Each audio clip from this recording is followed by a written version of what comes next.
Marion, welcome back to the podcast. Woo-hoo-hoo. Thanks for having me. I feel like this is the level of energy we need to bring to this topic.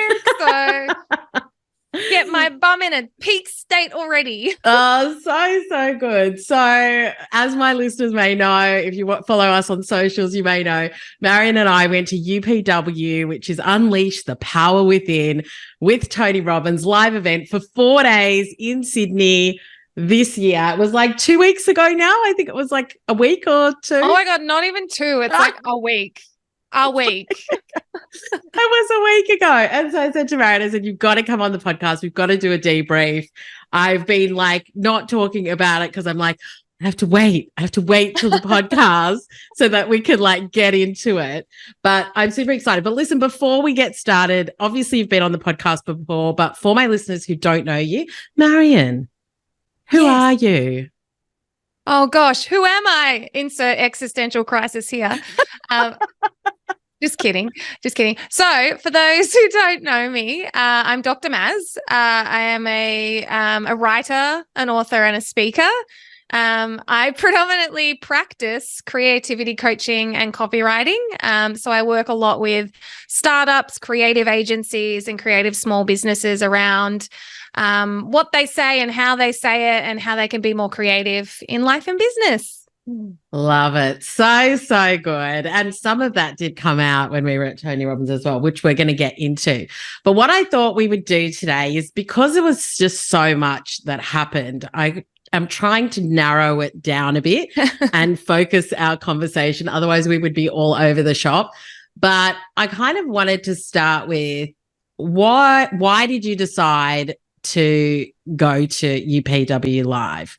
Apart from the fact that I asked you, but apart from that, why did you decide to go? Why now?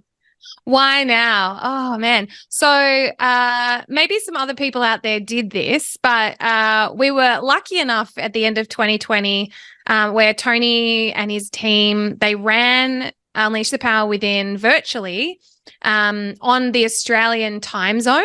But outside of that, all of his events are in US time, which makes them basically the middle of the night. So I was lucky enough to do UPW. I think it was this time in 2020 when, in Melbourne, we were in the thick of that super, super, super long lockdown.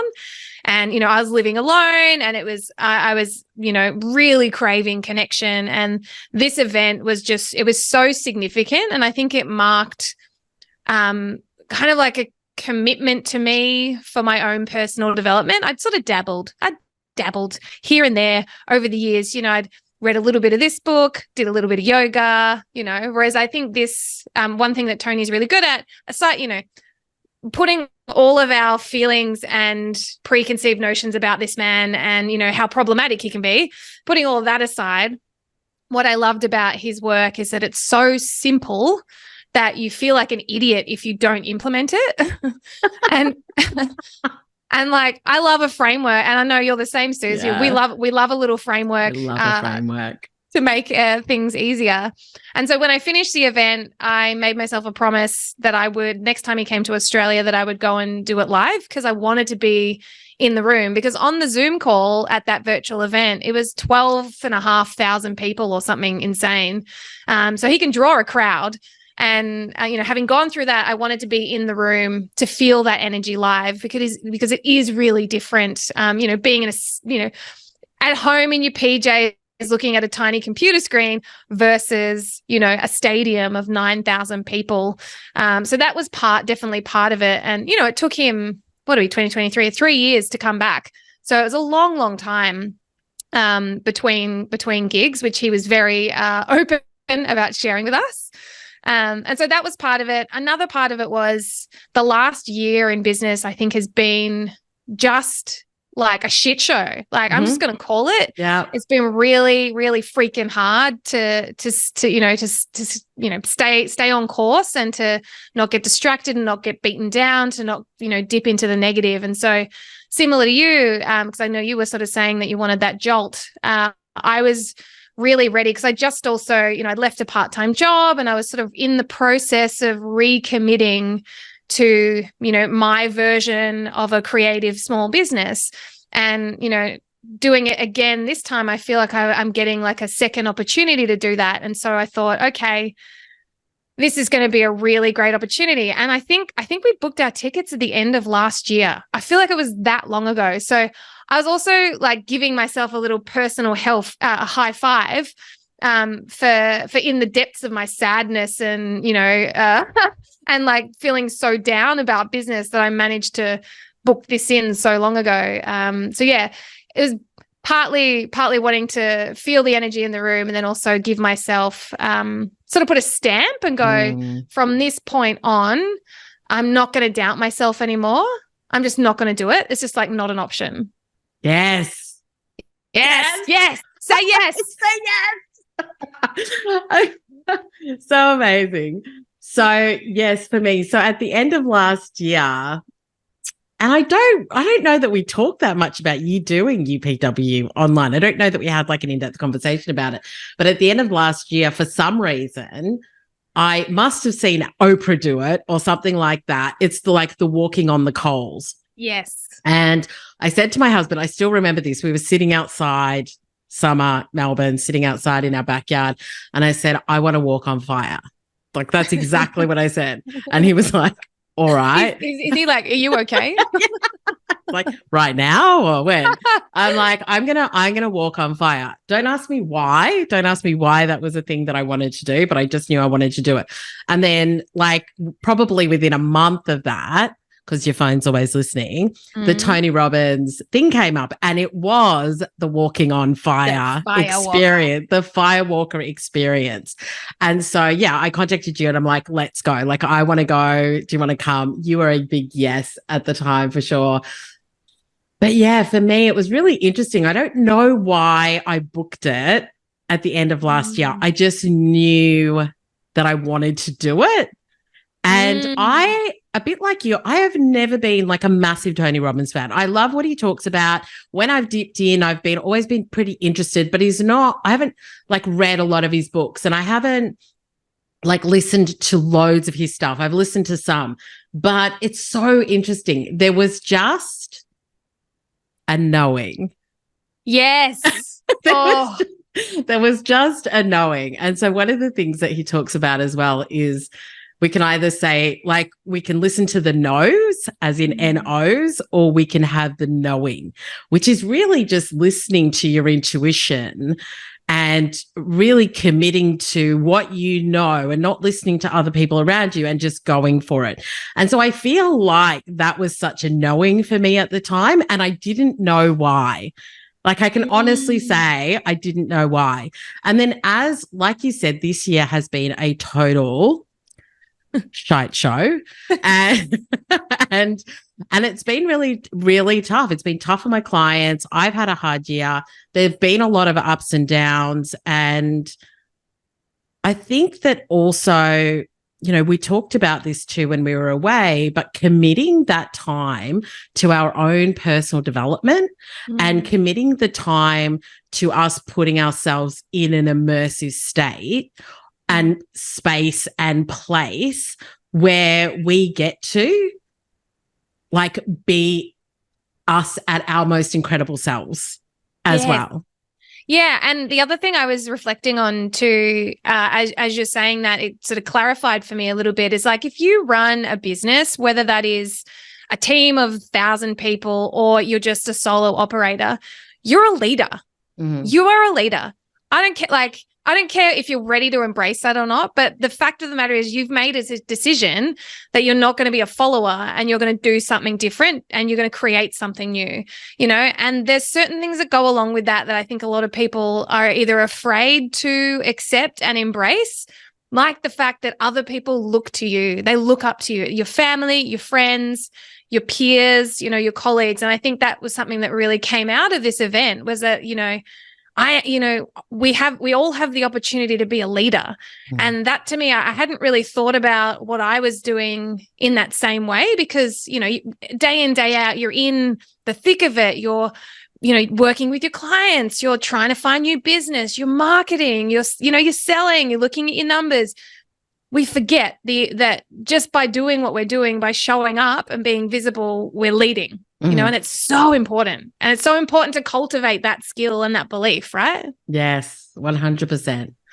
Yeah. So I think that we have to make space, like you said, to cultivate that, but to put ourselves in places where we can nourish ourselves.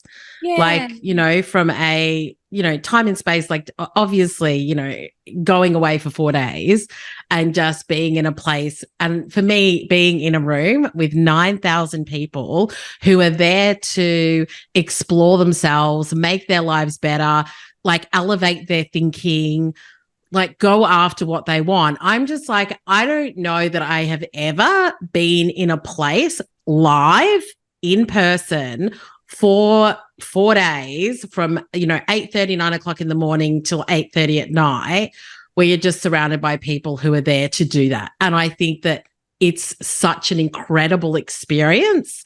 And I'm just like, how can I put myself in more of those types of rooms? Maybe not with 9,000 people every time, but how do I put myself in more of those types of rooms? And for me, closer to the date, I just knew, and I shared on my socials, that I knew I just needed a jolt, like a massive jolt in my life, in my business, in my mindset. And I discovered why when we got to the event, why I really needed that and why it was so important. But it gave me the jolt that I needed. It gave me the opportunity to really question how I am showing up in my business for myself, and also how I really learned how to manage my emotions to activate the most optimal me. Yeah. And for everyone listening, she's not bullshitting, because I was there and I saw it. This isn't, we're not just like talking out of our bums here, people. This is real life. This is real life. We live this stuff, We did. And I'm so here for it. Awesome. Okay, cool. So I've got so many things. So many things. Okay. So before we dive in, I just want to give you a little bit of an overview. So one of the things that we do when we go to UPW and that Tony talks about is getting into a peak state. So one of the activities is, obviously, music is a massive one, but there's another one. And if you watch the video, which I will be posting, there is a thing where he says, make your move. So when you make your move, it is a move that you make that gets your body moving into a peak state. So you get to choose whatever that move is. Mine was a bit of a hectic punch in the air kind of thing. I was like, yes, double fist, double fist in the air. Marion's was a bit of a karate. I feel like it was a warrior move. Yeah.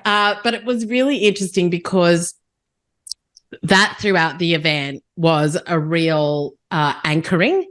It was such an anchoring thing where he would just be like, make your move, and everybody would like make their move. And, it's all about us getting our body into a state that helps our mind to be in its optimal state as well. And so that was something that was really fun. And so I feel like we're both kind of in that state at the moment where you've kind of primed yourself. And it was really interesting because I have always done that as a speaker, but I knew what I was doing, but it was interesting to listen to the science behind it, where before I get on stage, I'm like really revving myself up. Like I'm positive thinking, I'm like revving myself up. I'm, projecting and visualizing what the outcome is, how they're going to feel, what it's going to be like. And I feel like that is what we did as well. So I just kind of wanted to share that with you because I think that that was a really incredible thing to learn to do, that I think that anybody can do in your office, by yourself, wherever you are, to put a smile on your face, shift your body with intention, listen to music, create the energy that you want and embody that fully. So we are going to be in a peak state, as he calls it, for this interview, because, and we're going to talk about this later, but the energy you bring is the energy that's received. And so I think that that's such a big thing. Yeah. Preach. Let's go. It ain't Sunday, but we're preaching. Take me to church, Suze. Take me to church. So good. Amazing. All right, cool. So let's talk about what was like one of the biggest takeaways from the event. We're going to have a lot of takeaways, but what was one of the main ones for you? Yeah. Oh man. Oh yeah. When I was reflecting, I was thinking about this. If I had one sentence that I could kind of give to people, who hadn't been there and were interested in it, it's that an extraordinary life doesn't just happen. You have to create it for yourself. And it really is like an extraordinary life is yours for the taking if you're just willing to let go of all the shitty beliefs that you've picked up along the way. And it sounds really tokenistic and it sounds really abstract and, fluffy and woo-woo, but it's really not, because what does an extraordinary life mean? Like, it's whatever it means to you. Your extraordinary life is going to be different to mine, just as it's going to be different to, somebody else's. And that was, I think, one of the takeaways that I loved, is that it really drove home the point about how different we all are, but how the same we all are in those differences, And so there's something that's really unifying about that feeling when you kind of realize like, oh, actually, what I want, the life that I want to create, is actually not that far from where I am now. And if it is far, that there's ways to get there. So I think that's what it came down to for me. But what about you? What was your biggest takeaway? Well, I mean, just on that as well, I think that when we talked about what an extraordinary life looks like, number one, I don't think a lot of people ask themselves that question. So we want an extraordinary life, but we don't sit and take the time to get really clear. And clarity was such a big message from the 4 days as well, like getting really clear on what it is that you want, what you're going after, what an extraordinary life looks like. And so we spent some time doing an exercise where we wrote down, like, what does that extraordinary life look like? And I think just having that clarity is like step one that feels so basic, but that we don't really do. So yeah, I love that. And I was reading back on my notes as well about what I'd written down as far as what an extraordinary life looks like. But for me, one of the biggest takeaways that I really loved was to decide. Yes. Make it move. Make it move. Make it move. So for me, it was you just have to decide on it. So, sometimes we're half in and we're half out. And if you're half in and half out, like, you're out. Like, you're just out. Let's just be honest with it. So, for me, it was like, I'm going to love my body strong. I'm going to show up. I'm going to go after the business and life that I want. I will pursue. I must pursue opportunities and relationships that light me up. Not like, oh, I'd really like that. Or like, that'd be really nice. Like, how passive is that? Yeah. And I think that it's almost like a combination of the two, of having clarity of what an extraordinary life looks like to you, and then deciding that you must go after what it is that you want, not kind of being like, oh, this is what an extraordinary life would look like. Geez, that'd be nice. Nice for some. Nice for some. Must be nice. Must be nice. So yeah, so for me, it was almost testing, like, what am I willing to do? What must I do? What am I going to go after? What will I decide? Not to be half in, half out, but what am I deciding is going to be the path forward, whatever that might be, whether it's in my life, my relationships, the business, like, just frickin' decide, Suzanne. Yes. And also too, part of what I loved is when he talked about the word decision itself, as, it comes from Latin decisio or whatever, which means to cut off. So it's not deciding and then going, well, if this doesn't work out, I've got this backup plan. It's like, nah, baby, we're burning the boats. We're taking the boats to the island. We're burning the boats on the island. No one gets away. We live here now. Yes. Yeah. And I think that, it's such an interesting thing with the business too, because so often we do think, oh, but I've tried everything and I've done everything and all the rest of it. And I think that, making the decision that it's almost like making the decision that I haven't done everything, like making the decision that there is no, I've done it all, I've tried it all, etc. I think that that's such an important thing as well. Like I heard years ago, I think Amy Porterfield shared that Tony used to say that all the time. Like, if you want to take the island, you've got to burn the boats. Yes. Yeah. And I love that. Yeah. And it's also, it's making the decision that you're not going to stop until you get what you want. You know, it's that real, like, dogged underdog, like, I am just relentless in my pursuit to get what I want, and I'm going to get weird about it, you know? Rather than just doing what everybody else does, which is maybe I'll give it a shot once or twice, and then I'm going to stop because it's too hard and it's so much effort. But like, what if this time you tried 3 times or 4 times or 5 times? Like, eventually something's going to happen if you just keep going. And that to me was like, I'd kind of forgotten that, you know, a lot of the things in my life that I've achieved so far have been because I've had absolute clarity. I had absolute certainty about the fact that it was going to happen. And then I just didn't stop until it happened.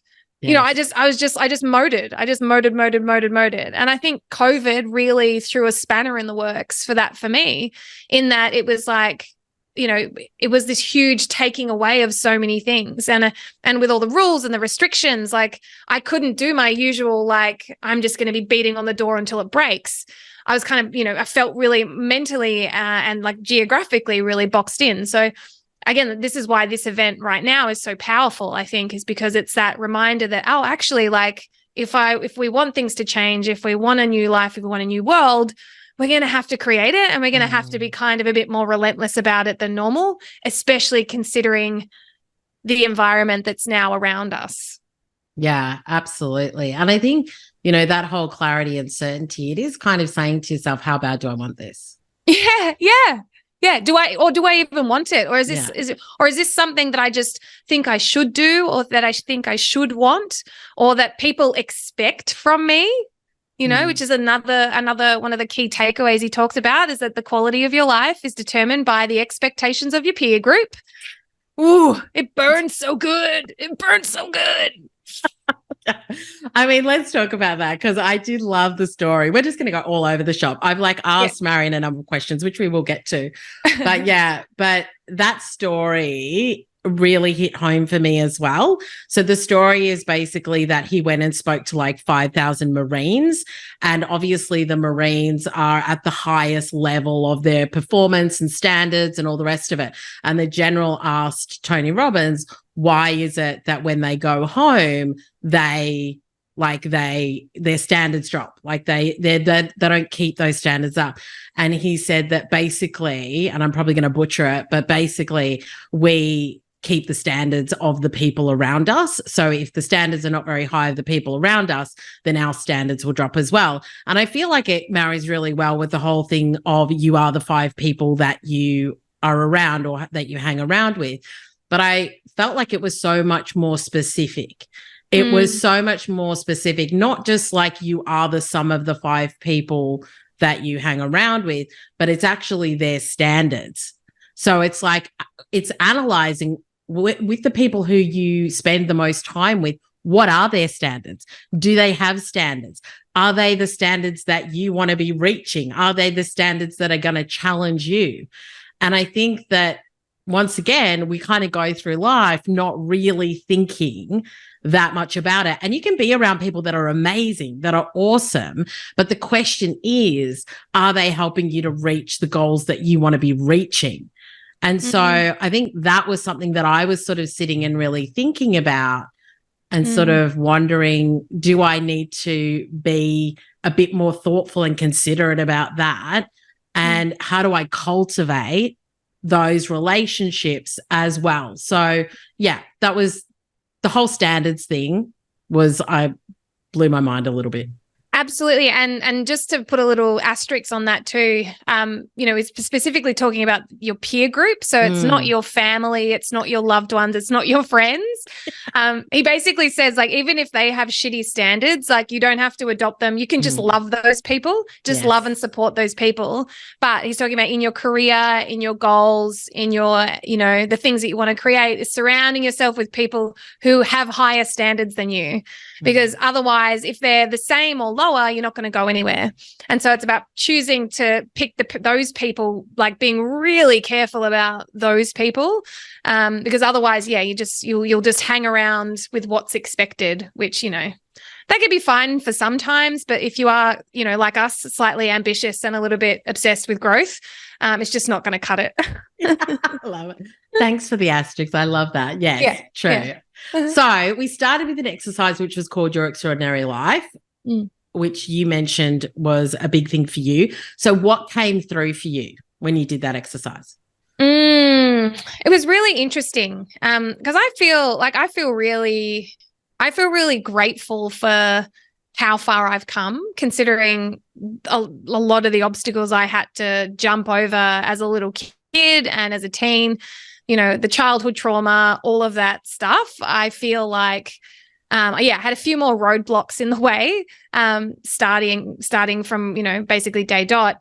And so I think because of that, because of the pain of that, it propelled me to places that I didn't even realize at the time was so extraordinary.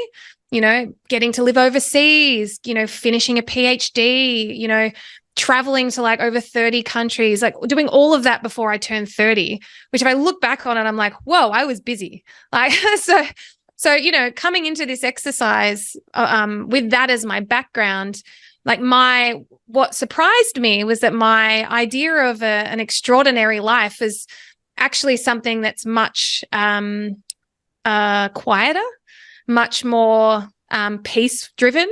And it's not about, for me, moving forward, it's not about the broadness of life, but is about the depth. So it's like wanting, a bigger impact with the creative work that I do, wanting it to inspire people and, be a part. I want to be a part of the bigger cultural conversations. I want to affect culture. And it's deeper connections. Like, it's like living that creative life on my own terms. So it's being deeply connected to myself, deeply connected to the people in my life, being healthy and, having vitality. And then, having my words be the tipping point for people to take the pain that they are avoiding or suppressing, and transmuting it into something purposeful. So for me, it was really around and also like a life partner, because I've been single forever, and wanting to attract that, and also realizing that this life that I've been leading is basically the thing that has been blocking me from all these other things. So it was also an acceptance piece of like, I gotta plant myself in one spot for a little while, and build from that place, rather than the scattergun approach that I've been doing, which has been to be everywhere and do everything and take on so many things at once. It doesn't mean that I can't travel or that I won't be, multi-passionate, because that's just who I am, but it's doing that from a much more intentional place with a foundation this time around. So, so there were some of the things that sort of came out for me, which, again, really surprised me, because I was like, oh, maybe I want to do this. But also one thing that did come up was this really yearning to be back in New York. And so I don't know what that's going to look like. And this is also part of it, right? Is like, I don't need to know how I'm going to get there. All I need to know is the vision, that I know that at some point that's going to be part of my future, And so understanding, because I don't know, people who are listening, like, sometimes when you want something, the first impetus is to rush into the how and go, how do I do it? How do I make it happen? But then that just makes things unclear, because you're focusing on the parts of the process that you don't know. And so I sort of stopped myself and I was like, actually, like, I don't need to worry about that yet. Why don't I just get really clear on what that's going to look and feel like first, get that in my body, and then I will attract, or I will find, or I will research like who and like who's going to help me, who's done it before, and then we can follow that path. So that was a really interesting thing, because also the other side of this is, right, as someone who, people who go through childhood trauma often are really afraid to plan for the future, because for a while there really wasn't one. So this is how I know that I'm in a really, really good place in my life, is the fact that I'm able to vision and see other things, other possibilities for myself, when for a long time it was just survival. So that was like a huge moment for me to go, oh, it's safe. I'm safe. I'm safe to dream. I'm safe to think of bigger things for myself. So that was really nice. Oh, I love it. So good. I think just as you were talking about New York and not getting into the weeds of how it's going to happen, that quote of, it's amazing what the universe delivers once we decide. Oh, we just got goosebumps. Ooh. Yeah, I think it's that deciding. Yeah. I think we do get so stuck in the how and, what's going to happen and when's it going to happen and all of that. It's like, what if I just decide that I'm going to do this thing, and then making that decision, like living from a place of that is going to happen for me at some point. And then, like you said, knowing that just making that decision attracts what you want. And then seeing what comes out from that as well, following the breadcrumbs, seeing what comes up. Yeah. And you have to go first. This is what we forget, and I think that I don't know if it's like a complacency or, it's definitely fear. That's because fear that keeps everyone in. The reason I said that, people, is because Tony kept giving a shit about the Australian accent. So he kept going like fear. But we have to go first. We have to be the ones to decide energetically, emotionally, full body, that's what we want. And because the universe's answer is always yes, no matter what you ask, whether it's something good or something bad. So love that. So good. So good. Awesome. So when we talked about, going through the extraordinary life, I feel like a lot of what you said really resonated for me as well, around deep connections, deep conversations, health and vitality, relationships, like having amazing relationships. Because at the end of the day, that's what life's about, isn't it? Relationships and experiences. Yeah. Like those two things are basically like, and growth. Let's go for the three. Yeah, relationships, experiences, and growth. Yeah. So I think that for me, those were the three that I was really looking at. But the one thing that came through for me when we did an extraordinary life was making today count. So that was, that came through for me in a big way, like showing up today and making it happen. Because we live in the future so much that, this is the goal that I want. This is what I'm going after. This is what I'm going to do like in the next quarter. And being, we were just talking about the fact we're both ambitious. I'm a big goal setter. I'm a big planner. And so it's like, okay, so then there's the launch, and then there's the this, and then there's the that. And the question, that I'm trying to sit a lot more in is making today count.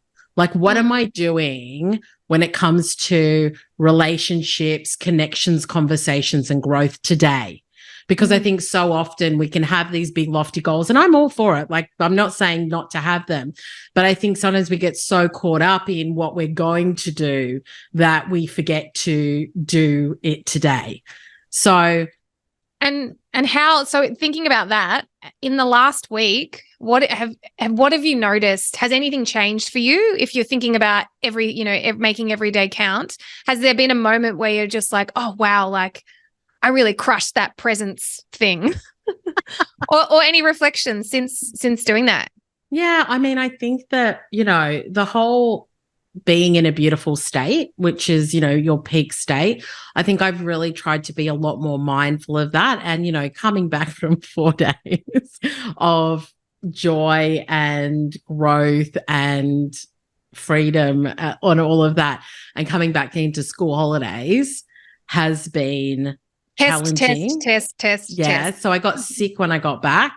And then it's just been challenging, and I've just really tried to, I've probably succeeded about 80% of the time, Marion, I would say, which that's amazing. Okay. Where I'm just like, okay, peak state, make your move, like prime yourself in the morning.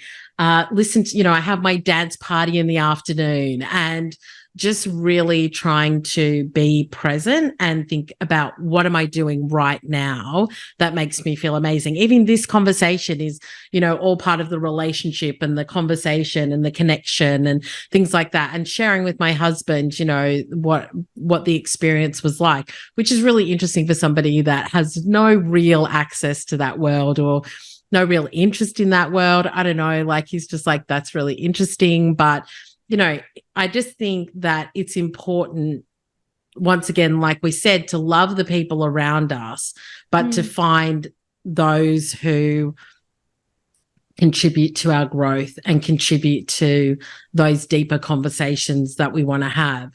And maybe at some point, like he might get into that, who knows? But I'm not waiting, because today's the day. Today is the day. The day to make whatever I want happen. And so I think I'm just trying to be a lot more present in how I show up for myself and for those around me, but how I really cultivate those things around growth, connection, that are really important. And also, for the record, everybody, no, they did not pump us full of Kool-Aid.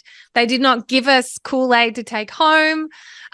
This is all completely manufactured in our own bodies and brains. It's a beautiful chemical, a little bit of oxytocin, a little bit of dopamine, perfect combo. So don't panic.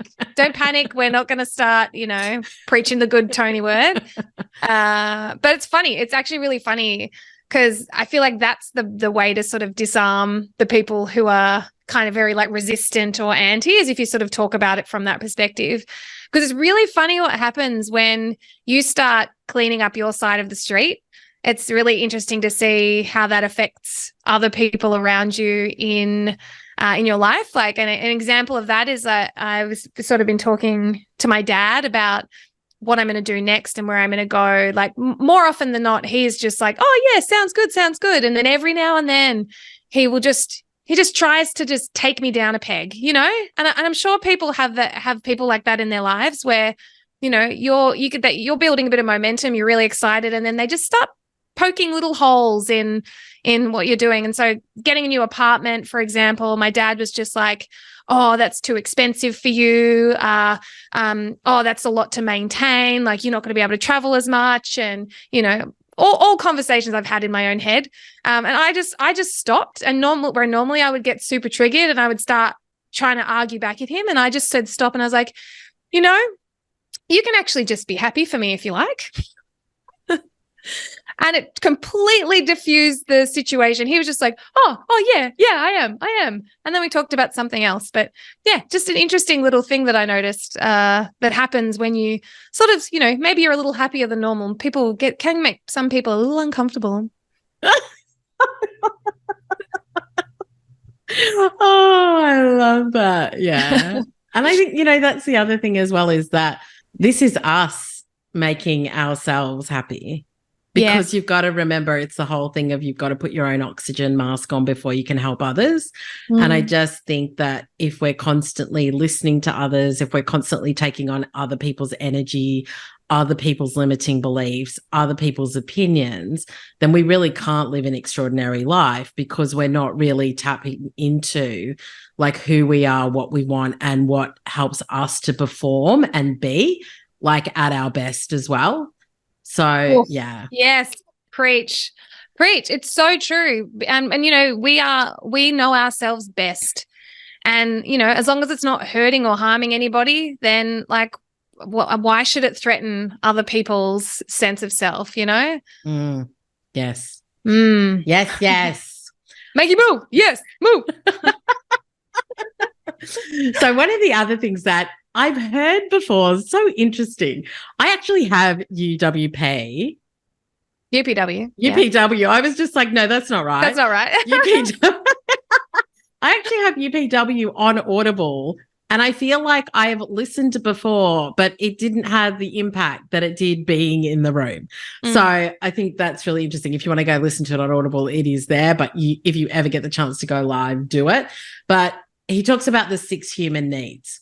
And so the 6 human needs are I can rattle them off. You want to rattle them off? I'm like, where's my book? Where's my book? So you've got, there are 4 basic needs and then there's 2 spiritual needs. So we've got certainty, which often manifests as, routine, sameness, desiring control over your environment, over what happens.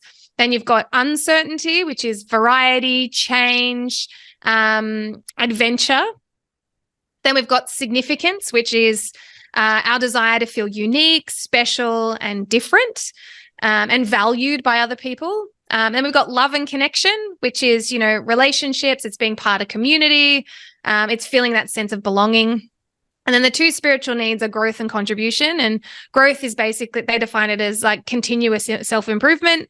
And then contribution is giving back, from a place of not expecting anything in return. Yeah, I love that. Thanks for that, Marion. I know them, but I'm like going to get it wrong. But yeah, it was really interesting to go through that as well, because what I found was that when I got there, I'm normally a pretty chilled person, but when I got there, I was quite stressed. Like I couldn't figure out why. I was just like, what is wrong with me? Like, I was like, I don't know, what about my bag? And what about this? And do I have enough food? And blah, blah, blah, blah, blah. And I really caught myself in, what the hell is going on, Suze? Like, this is so bizarre. And then when we went through the 6 human needs, one of them being certainty, that you know exactly what's going to happen, you're used to what's happening around you, that you've got that stability, you've got the control, etc. And this was like all new for me. And I almost felt like, the last few years, so much has been uncertain in the world that I have really anchored in to certainty within my life. And one of the negatives about that is that there's boredom and there's like inability to kind of be spontaneous. And there's, when you're in situations that you're not used to, it can be a bit unnerving, which is exactly what happened. But it was so interesting to almost watch myself from the outside being like, what is happening here right now? So that kind of shook me up, which was great. We wanted the jolt, and we got the jolt from that. But what did you discover about yourself when we worked through those human needs? Yeah, well, for context, everyone, and this will make you laugh, just to give you a really a good example of the difference in needs. Because, Tony also says that, we all have the same 6 needs, but we value them differently and they're in a different priority order. So to give you an example of that, I roll in to meet Suze at the airport, at Sydney Airport, on an overnight flight from Bali. I was like, oh, I'll just show up. It'll work. It's fine. I've just spent 2 weeks like traveling around Bali, going to new places, going on an adventure. We roll into the stadium and Suze is like, I've got snacks. I've got bananas. I've got, where do we go? Where's the bag line? And I'm like, it's fine. Let's just follow the crowd. So this should show you a really concrete example of the differences in our needs. Neither of us are right. Neither of us are wrong. We just value different things. So, obviously, and I already knew this, and this is the thing, like once you've got the language to talk about it, you know exactly what your needs are. Yes. Like it's real damn obvious what your needs are. And so my top one was uncertainty, whereas Suze's is certainty. And then I think we both had significance as our second need, which is, the way that manifests for me is like, the rules don't apply to me. I live a different life. I'm a creative human. I'm unique and special because I make art and I write. And so that's a really high need for me, and it's not necessarily a bad thing. However, if I look at the downsides to having both of those needs as my top 2, what the uncertainty does is, because I'm always chasing the change and the variety, it can be really hard for me to stick to a routine. It's hard for me to stay in one place. And so as someone who is, slightly less predictable, it can be really difficult for the people in my life to know, when I'm going to be around, if they can rely on me, like if I'm even going to be here, So that's like one of the downsides to the uncertainty. And then with the significance, it can often block you from developing like love and connection and getting those deeper bonds and those like more special experiences. And it can also block you from doing things like contributing or creating community, because if you're always trying to be the one who feels significant, chances are you're not really paying attention and enough attention to the people around you. So, and one of the other things that I love that Tony said was people want and crave love, but they settle for connection. And that was something that I kind of realized. I was like, wow, like I have a lot of connections. But I'm missing that the depth and the intimacy of like real deeper love. And it's not that it's not available to me or that I don't deserve it. It's just I haven't cultivated it because I didn't realize that what I've been settling for is just connection. And he was saying that obviously within the world of social media, we mistake connection for love. Yeah. And so, you might have 1,000 followers, or you might have lots of people in your network, or you might have lots of people that you're chatting to on the regular, yet it's not actually fulfilling you because there's not that connection and love in that way.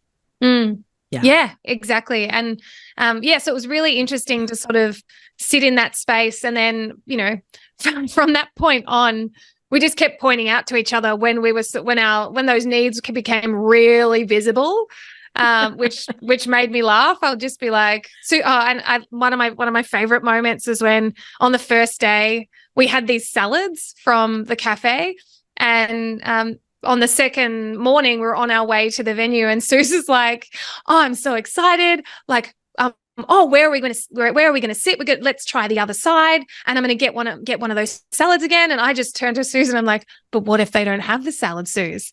And just the look on your face was just absolute like outrage and devastation, as if they wouldn't have it because they had it yesterday. It was brilliant. And can I tell you, they didn't have the same salad. They didn't have it. That was the best part. I was very upset about. So mine, like you said, certainty and significance were two that I have been living in as well. Yes. And one of the things that we did was looking at what do we want them to be. So if that's where we've been for the past couple of years, where do we want to be? So my shift and change that I really want to cultivate is variety. So, whilst you can have certainty financially, you can have certainty where you live, you can have certainty in some of the core things that are important to you. The question is for me now, how am I like really shaking up the rest of it? So if certainty has been 70% or 60% of life in the last few years because of everything that's been happening, how do I move that to maybe 40% certainty and 60% variety? Because the things that really I love and thrive on in life is travel and spontaneity and fun and connection with friends and play. Like those are things that have always been really important to me. So that's definitely something now where I'm like, okay, how do we do more of that? So and it's in little things. It's like on Sunday, I was just like, right, we're going out for lunch. We're going down the beach. We're going to let's go get ice cream. Like, let's just, and the kids were like, oh, I don't want to do that. Why? Because, well, that's not what we normally do. And I'm like, let's shake it up. Let's go. And then they were all like, oh my God, it's so great. And I just think sometimes we've kind of got to be that jolt for them as well. And then I really wanted to move from significance to I kind of like growth and contribution. So I feel like growth is something that, even going to this event was something that we both invest in, but it was really like, what contribution do I want to be making? And for me, something that came up is I would really love to be working with younger people as well, from maybe a charity perspective, a mentoring perspective, a contribution perspective, where, helping them to think in a different way. Obviously, because I've got kids of that age, and I'm just like, how amazing would that be? Because we saw the youth leadership, which is basically something that Tony Robbins does. And there were kids that were sort of 14 to 18 or something like that. And I just thought, wow, like I think I would really enjoy that. So now really thinking about how can I make more of a contribution.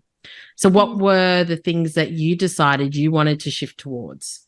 Yeah. And also too, before I say those, our needs, it also doesn't have to be, to fulfill those needs, it also doesn't have to be a grand goal or a grand ambition. It can just be thinking about in your everyday life, how can you, if growth and contribution are your two, your two primary needs now, like how can you get those from everything that you do, a little bit of it from everything that you do, but also by have the big goals, do all that stuff, but it's more of like just a slight mindset shift around thinking about what you need.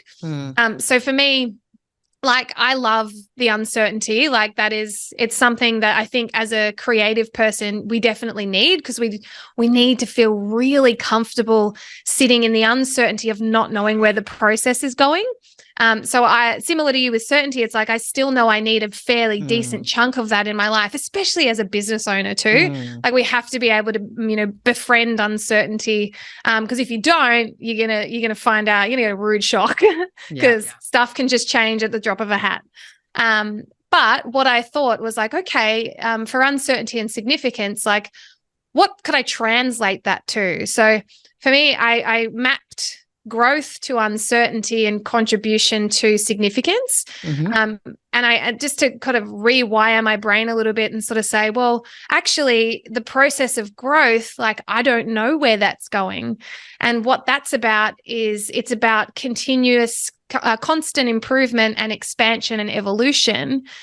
Whereas uncertainty is like chop and change. So I was like, what if I just reframed uncertainty to be more about growth? So that I'm not chopping and changing, but there's that like beautiful, slow, inclined build and growth that way. Which felt really like, it actually feels, even just saying that, I'm like, ooh, nom nom nom nom. Like it just feels nicer. Yeah. And then contribution, if I give and be part of community, thinking more so around, if I'm thinking in my business, it's like how can I contribute my skills and expertise to other people's communities? So thinking about it not so much as like I need to build my reputation and I need to build my expert status, but it's like, well, actually, what communities need what I have? Who needs to hear the things that I know inside out, back to front, up and down, And that to me felt like, I feel motivated and inspired by that. Whereas if I think about, significance and I dip into ego, I go straight into scarcity mode. And I'm like, there's not enough opportunities, there's not enough people, there's not enough money, there's not enough time. But if I'm like, well, what can I give? It's like immediate expansion. It's like, I can give to my local barista. I can go to my gym and I can, just give my energy there, So those, like, it's such a, like, it's a hairline difference between those things, but you can already feel like the shift in my energy when I go from like this talking about that to talking about this. So that's what I love about the needs, and especially the fact that like once it's like speaking a different language, you see it everywhere. You see everybody's needs just popping out the woodwork. Love it. Like whack-a-mole. Yeah. So, yeah. But don't hit people. Significant. Please don't hit people. But I love that. I love that where it's like when we're in ego, there's scarcity. And when we're in like growth and opportunity, there's like expansion, and contribution, which I love. That's so good. Yeah, amazing. So we went through a lot of exercises and frameworks. What would you say were the top 5 things that you're committing to and adopting now? Oh, love this, because massive action. So the first one is around energy.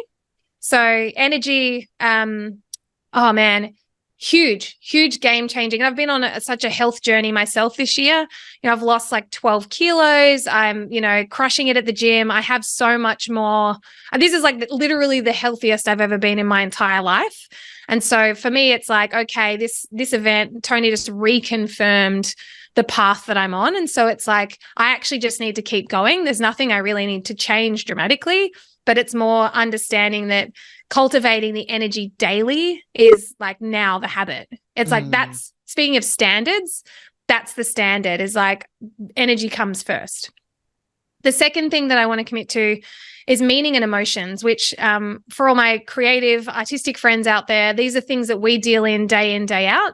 But I think it's about understanding what they are and how to process them in an even greater way than before. So not pushing things down, like experiencing things, but then also recognizing them for what they are, which is energy. Emotions are energy in motion, so that we can use them as fuel for your goals, particularly if we start to lean more into curiosity and determination. Because like there's no problem you can't solve if you're curious and determined, because you're just going to keep going. You're just going to keep going. So it's leaning into those. I just want to go back on that though. Energy is emotions in emotion. Yeah. Emotions are energy in motion.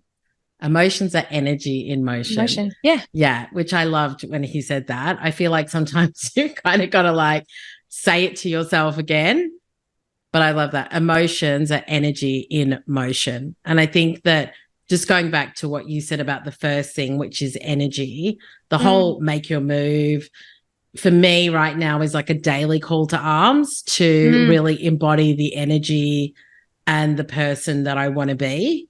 And being really conscious of that, you know, listening to the music to hype me up, putting myself in a good mood, you know, when things have been really challenging, instead of staying in that negative feeling, I'm really trying to pull myself out of it, smile more, listen to the music. And one of the things that really just hit massively for me is that you can't be mad or sad when you're in gratitude. Yes. And I think that that's been something, you know, one of the most powerful things that happened when we were away was really like closing your eyes and embodying and really thinking about moments in your life that you have been truly grateful for. And I cried when we did this because it was like so incredible. And I just don't think that, you know, when we talk about gratitude journals or writing things down that we're grateful for, I think that there's the acknowledgement of what we're grateful for. And then I think that there's the true like embodiment and feeling of being grateful.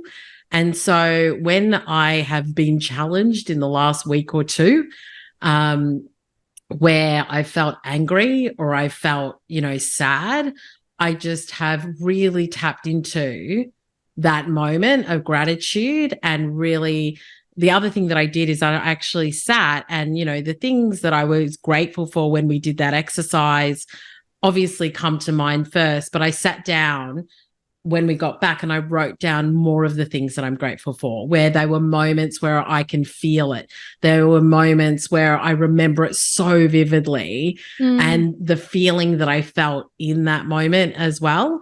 And I've just tried to build on those too. So these are the things I'm grateful for, but here are like 10 more things that maybe I didn't think about in the moment, where I'm just like, remember that time? Do you remember that moment? And I've just been like really trying to stack my gratitude, because I'm just like, you can't be sad or mad when you're in gratitude. And how can I access that and tap into that more?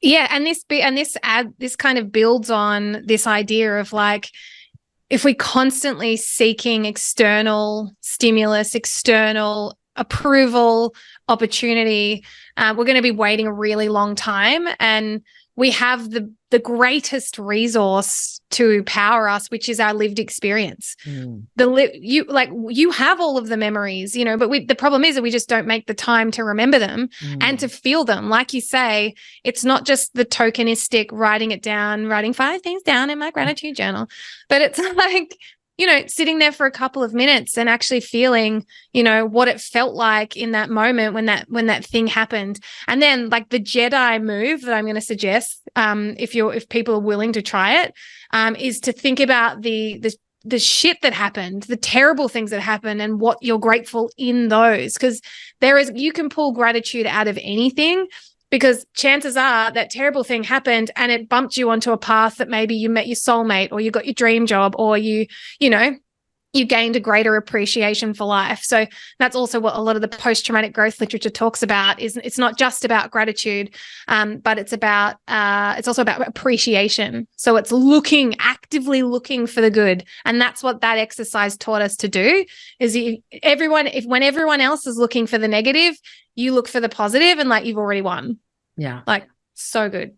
Yeah, 100%. And I think just like being in that moment, hand on heart, closing your eyes, taking yourself back to either the good or the bad, or whatever it is you want to tap into, and spending time feeling it. And I think that one of the other things I took away is that we're in such a rush with life, and life is so busy and everything's happening. And I think that just stopping sometimes and actually being in the moment, acknowledging the moment, feeling the moment, and being like, I'm giving myself permission to be here and feel this and acknowledge it, I think is also something that we don't take time to do.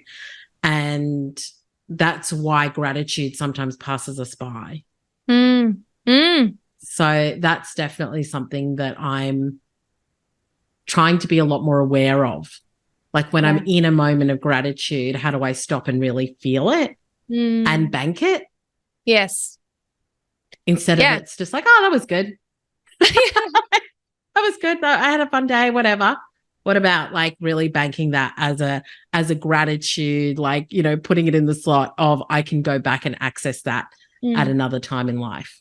And also, there were so many moments where both you and I, we just stopped and we like looked at each other and we were just like, I'm so glad you're here.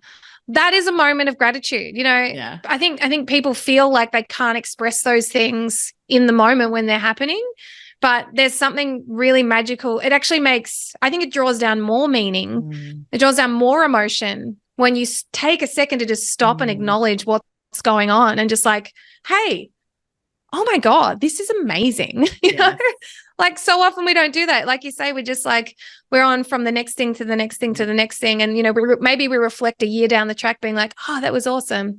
But learning to catch yourself in the moment and celebrate it as it's happening. Like it attaches a far greater emotion to something. You're more likely to remember it. You're more likely to chase more experiences like it.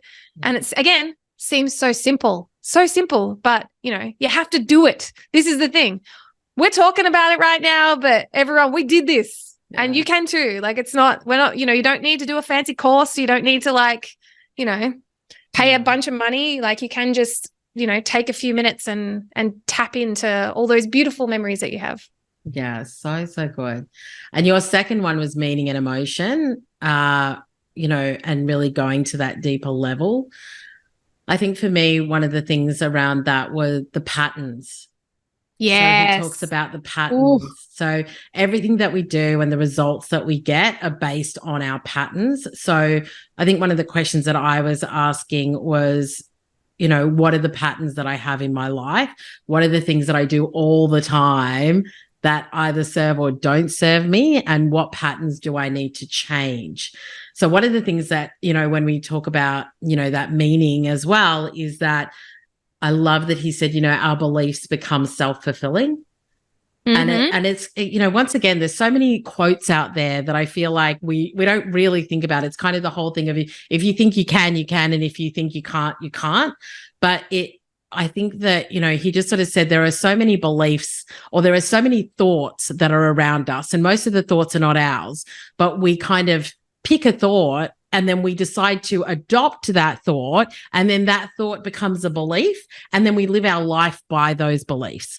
And I think that understanding what we give meaning to, understanding what thoughts that we have and where they may have come from and how ingrained are they in us as far as like what we do on a day-to-day basis. Like if I have thoughts about money and beliefs about money, like what are they? Where did they come from? And how much does that influence what I do on a day-to-day basis? Relationships, the work I do, how I show up.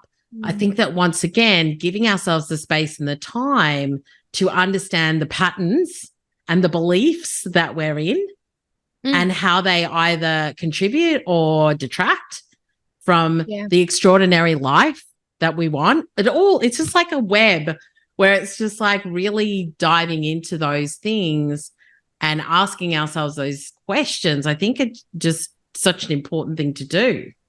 Yeah, and for those playing at home who the word meaning feels and sounds a bit abstract, what's the story you're telling yourself? Meaning is in story. So it's like it's in story and it's in behavior. So what are you doing and what's the story you're telling yourself about what you're doing? Because that's the fast track way to first spot the pattern, because that's like part of his process, right? Is you got to first spot it. Second, you got to interrupt it. Thus the silly dancing and crazy voices and make you move. It's all about just interrupting the pattern. What can you do to interrupt it? And then you got to replace it. And the most beautiful thing is that we get to choose. You get to choose. You get to decide. You get to pick it. Whatever you need it to be based on what goal or what or where you want to go or who you want to become.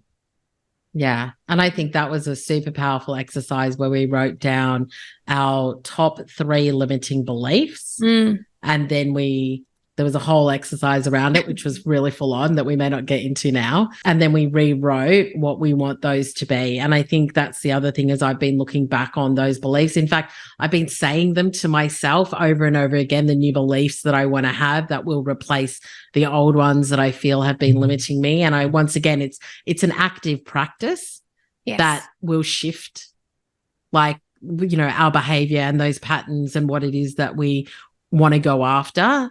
And so I also think that sometimes we do that, it's the whole, I'll write down my gratitude. No, don't write it down, feel it.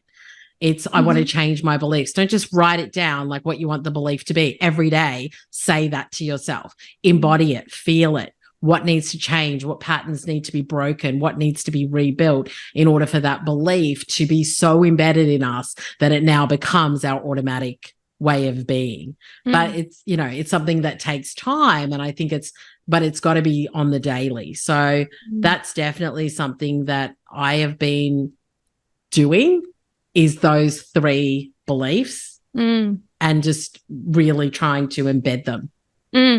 Yeah, I love that. And I've definitely noticed, I've heard, I've noticed the old beliefs whispering every now and then. And so, yes, in a similar way, I hear it and then I course correct and I go, oh, wait, that's not valid anymore. Here's what we think instead, and I think part of it too is, and I was listening to a great episode of the Huberman Lab podcast yesterday and today about goal setting and the neuroscience protocols about how to achieve your goals in a similar vein. And he talks about rather than focusing on the destination and the thing that you want to, be or get, focus on the verbs. So focus on the verbs that are going to get you there. And so this is kind of the same thing. It's like, rather than focusing on being like, I want to be more loving. It's like, okay, how do you love? Focus on the verb. I want to be more creative. Okay, well, what are you doing to be more creative? And focusing on the doing, rather than the noun or the label or the title, which is not going to get you anywhere. It's going to become further and further and further away. But the action that you take is actually the thing that gets you there. It's not the other way around. Yes, 100%. Say yes. Good. Say yes. Yes. Yes. So good. What was the third one that you had? I hinted at this earlier, but it's really focusing on the who, not the how. So again, if there's something that you want to learn, if there's something that you want to do, swapping out the how for who. So it's not just it's not just who can help me. I think that's a powerful question to answer yourself, but also who's done it before that I can model. Tony's all about modeling. So it's like, if you want to go get somewhere faster, look at rather than reinventing the path or walking a new path, just follow whatever's been done before, and then, when you get there, you'll decide on something else. So that one was definitely a big one, a big shift in my head for sure, especially from a creativity perspective, because it's all about the process. So, and that's where people get stuck. So yeah, and that was a huge one for me as well. I absolutely loved it. like when he wants to learn about fitness and health, he goes to the best person in the business. When he wants to learn about money, he interviewed, I don't know, like 12 or 20 of the top billionaires in the world. And I thought that was so, so good. So now I'm just kind of like, okay, if I want to learn that thing, who do I think is the best? Who do I think is like somebody that I could really like dissect and learn like how it is that they do it? And focus on that. So instead of scattering myself with, let me watch these 10 people that do that, who do I think is the one person, the best person for me to learn from that really resonates for me, and then focus on that person and modeling what it is that they're doing so that I can learn it a whole lot faster. Because I think that's the other thing is that, you know, with our access to so much information and our access to so many people, I think that one of the biggest procrastination habits is just constantly listening to like a billion people and then wondering why you're not taking any action. And I think it's, you know, having that clarity of what am I going after? What's the goal that I want to achieve? What's the outcome that I want? And then who has had that outcome? And then let me model like myself, let me model what it is that they're doing. So that was, I had a big, when you sent it through, I'm like, yes, I agree. That was a big one. So good. So good. Love it. Yeah. What was your next one? This was a really tough pill to swallow. As someone who, you know, I've done a PhD, I would consider myself very like intellectually driven. Is that like poor execution is better than all the knowledge? Yes. And so it was a reminder like that. And I see it all the time. People just accumulating knowledge and not doing anything with it. But you've got to execute. Like execution is what's going to get you to where you want to go. And so the other thing that I liked that was attached to this that Tony said was that complexity is the enemy of execution. You got to make things really, really super, super, super simple, and then probably even simpler than that. So it was a good reminder that actually, you know what, I've probably got all the knowledge that I need, but probably what I'm lacking is massive action. Yes. Yeah. And I think that, I mean, you know, I think that there's so many people that would be exactly so. It's like we were just saying, you've just got so many people that you can constantly be learning from. You could be taking a million courses, and you could be, you know, listening to all the podcasts, and you could be watching all the YouTube videos, but it's such a safe place to be. It's like, let me There's no risk. I'll just keep learning. I'm not quite there yet. I'm going to keep learning. And yes, massive action. I think like I've always been a pretty big action taker, but I also think over the last couple of years, I think that complacency, which I shared with you before, has definitely settled in a little bit, where it's like, oh, like, you know, I've kind of learned as much as like I can, and I'm executing kind of, not massive action. Not massive action. And I think that's where the difference is that you could be doing things, but just doing things is not enough. Not anymore as well, you know. And Tony had this whole rant about, you know, you'd expect that if you're doing an excellent job, you're going to get excellent results, but it's so competitive out there that excellent results only get you good results. So and being good gets you poor results. Yeah. Being excellent gets you good results.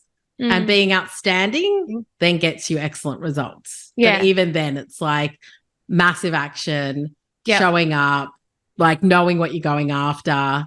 Yeah, that was it was like sad to hear that, but also very true. It was, you know what I'd describe that moment as very sobering.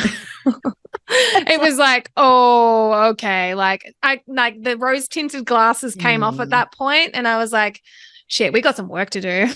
Yeah. We got some work to do. I feel like that definitely hit me as well, as far as like good is the enemy of great, which is something that I was listening to somebody else talk about. And I felt like that was the reinforcement of it, is that you can show up and you can be good, but it's actually not good enough. No. Not today, not in the business world. Yes. Not, I guess, in a lot of things. It's like, if you want to have amazing, outstanding, incredible, off the scale like results, who do you think you need to be? What do you think you need to do in order to get that? And I think that sometimes we expect greatness, we expect exceptional results, yet we're like operating at like fair to good. Yeah, and that's why I said, like, let's get weird about it, get unhinged, become obsessed. Like, you see people like, and I have, there's so many like musicians and artists that I can, share as examples. But like, do you think like Frida Kahlo or like, I don't know, Picasso were just like, meh? No, they were weird about it. They were so weird, and they were so dedicated that you almost can't help but get the results like that if you're that committed, because they decided that there's no other life for me other than this. I must paint. Well, and Frida Kahlo, case in point, she was bedbound from a crazy, debilitating injury. So like it was either lie there and do nothing, or create and give yourself something to focus on. So, I was like, I would love like for this, and this is what I've been thinking about, is like, how can I become more extreme, more unhinged, more vocal, more me, in the next year, and just get super freaking weird about it. To the point where people like just don't even know, they look at me, they're just like, I just don't even know what to talk to you about. Yeah. Be polarizing. Yeah. Yeah. I love it. So good. So good. All right. We've got one more that we're going to talk about. What was your fifth one? It was this one, change your approach. So again, it's like, if you don't get what you want, like, don't give up, just try a different angle, and then just keep going. And so, and the other thing too, that I know I've been guilty of is like, if something doesn't work out, my kind of default mode is to like question myself. It's to get into, it's to doubt myself. It's like, oh, maybe I didn't put enough work, or maybe I didn't, maybe I don't have the skills, or maybe I don't have the, XYZ, blah, blah, blah, forever. But what if this is just an experiment? What if instead of doubting myself, I just question the approach and go, oh, actually, maybe this person, maybe an email wasn't the best way to reach this person. Maybe the best way to reach this person is seeing if I'm connected to them in a different way. Or, maybe this project didn't work with this client, not because I'm bad at my job or they're bad at what they do, but maybe it was the way the project was designed. So there's an element, I think, of self-reflection in here that, I bang on and about journaling for, and, you can, people are I'm struggling to understand how self-reflection is the thing that people are afraid of. But having now gone through all of this process and understanding the human needs, I'm like, oh, okay, yeah, it is kind of scary to sit in that space, sit in that really vulnerable space, and look at yourself. It's one of the hardest things to do, but it's the one that yields the biggest and greatest results. So yeah, I think moving forward, it's like, I'm going to try things, and then I'm going to document it, and I'm going to think about it. And then I'm like, if it worked, great. How could I do it better next time? Or if it didn't work, like what other, and get creative. Like what other ways could I do this or approach this? Yeah, 100%. And I felt like that was one of the big things as well. It's like there is no end game, as in there is no, like, I've done it all. I've tried it all. I always reference that, Lisa Messenger got 88 no's before she got a yes. And I think that it's kind of I feel like this is the thing, getting weird about it, like becoming obsessive about it. Like working it out. Like you've got to decide, once again, there's so much here that connects. You have to decide what you're willing to do to be outstanding, and what you're willing to do to constantly change your approach so that you figure it out.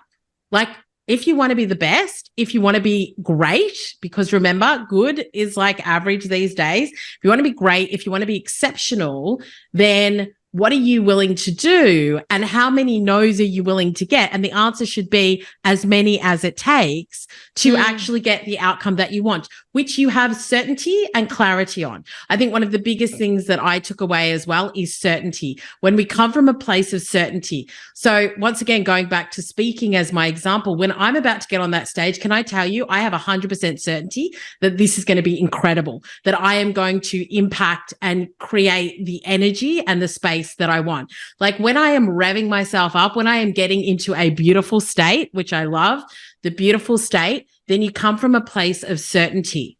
And I think it's only when we decide that we will do what it takes, that we come from a place of certainty, that we will have as many no's as required to get the outcome. I think that the way in which we operate becomes outstanding. Sing it. Make you move. Say yes. And two things that follow up with that. You get the life you focus on, and then you also get the life that you're willing to tolerate. Yes. You get what you tolerate, and it's true. And that goes right back to that standards conversation. Think about somebody who is exceptional, someone who is outstanding. What kind of standards would they have, and how are they different to yours? And honestly, thinking about that and the verbs, what are they doing that I'm not doing? It's a whole other game that you start playing, because then it's not about what am I not doing or where am I falling short. It's about what can I do? What am I willing to do? Which is huge. That to me feels so much more empowering than just I'm not where I want to be. And, everyone around me seems happy with what they're doing. So I'm just going to, I don't want to make a fuss. I don't want to take up space. I don't want to be that person. No, screw that. We're way past that now. We're getting weird. Things are about to get kooky. Yeah, and I think you've got to be honest with yourself. When you're I want all these big things, you've really got to stop and say, am I showing up and being the person who is relentless in getting the things that I want? Yes, radical honesty. Yes. Radical honesty. So good. Oh, so many things. Dude, so many things. I mean, we could talk about it all day. We've literally scratched the surface of what we went through. But I feel like those were some of the bigger things, even though there was so much more. But I think now it's really about embedding everything that we've learned. I think that we will continue to have conversations on this. And I think that, really thinking about the people around us and the standards that we want, and also how are we being those leaders? We kind of started with that, that message from you is that we are all leaders. What kind of leader do you want to be? A leader for yourself. I think sometimes people are oh, I don't want to be a leader for a lot of people. It's how are you a leader for yourself? How are you a leader for your community, in your business? Because I know that, people that listen to this, they're in business. And so really thinking about, what am I willing to do to be outstanding? Yeah. And what standards am I now going to set that are going to raise everyone up around me? I don't want to be a follower anymore. Yes. I don't just want to cruise. It's what can I do that is really going to make a difference for me and then for other people? But me first. Yes. We have to go first. That's what it means to be a leader. I'm just doing a dance here for those who are just listening to the audio. So good. We're going to leave it there. But Marion, I am so grateful for you, and I'm so grateful that I had this experience with you, and I'm grateful that you and I can have these deep conversations and push each other and challenge each other in such an incredible way. And I can't wait for more experiences like this with you in the future, because there are going to be some, and they're going to be epic. Can I just tell you? Oh my gosh, they're going to be they will literally be unhinged. And I right back to you, Sue, is so grateful that you extended the offer and sort of gave me that nudge. And also for everyone listening, if you don't have people in your life that do that yet, they're out there and they're looking for you. So just keep your eyes open, be that person to go first and to extend the olive leaf, or ask to go on that coffee, or, set up as a little Zoom chat. You just never know. You never know where this stuff is going to go. And put yourself in circles and in spaces with people who think and are the way that you want to be as well. Yes. Doesn't have to be in a room with 9,000, but it's a good start. Yeah. It's one way to fast track it, that's for sure. So good. Amazing, Marion. Thank you so much. This has been such a great episode. You can watch the video on the show notes page as well, which I can't wait to share. But have an incredible rest of your day. Oh my gosh, you too. Woo! Make you move.